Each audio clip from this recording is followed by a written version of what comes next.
Hello বন্ধুরা, সকলে কেমন আছেন? আশা করি সকলেই ভালো আছেন। আবারও নিয়ে চলে আসলাম একটা নতুন ভিডিও। চলুন বন্ধুরা, বাইরে গিয়ে দেখা হচ্ছে।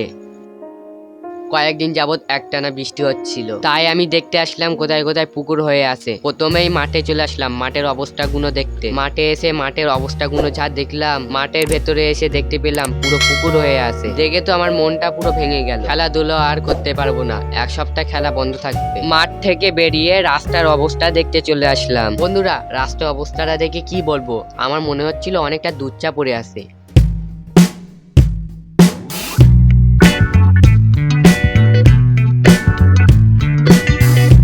এরপরে চলে আসলাম চাষের জমি দেখতে। এসেই দেখতে পেলাম অনেকটাই জল জমেছিল। পরের দিন বিকেলবেলা ঘুরতে বেরোচ্ছিলাম, হঠাৎ করে বৃষ্টি চলে আসলো।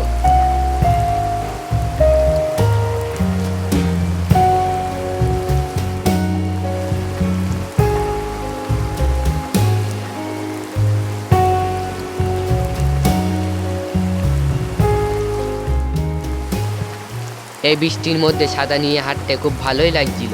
আমি একটা কথা বুঝতেই পারছি না, এই বৃষ্টি হচ্ছে, বৃষ্টির জলগুলো যাচ্ছে কোথায়? তোমরা যদি কেউ জেনে থাকো কমেন্ট করে একটু জানাবে। এতদিন ধরে যে বৃষ্টি হচ্ছে, ড্রেনের জল ও রাস্তার জলগুলো গেল কোথায়? অনেকটা গবেষণা হলো, তোমাদের সাথে রাত্রি চপের দোকানে দেখা হচ্ছে।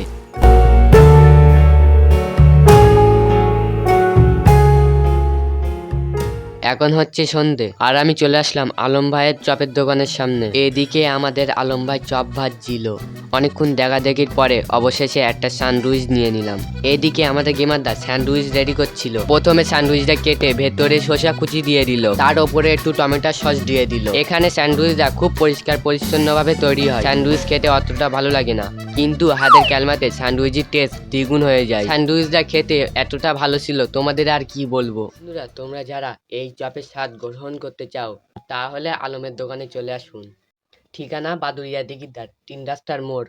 আমি তোমাদের এটাই বলবো, একবার হলেও আলমের চপ টেস্ট করে যাও। আজকে ভিডিওটা এই পর্যন্ত, দেখা হচ্ছে অন্য কোনো ভিডিওতে। বাই।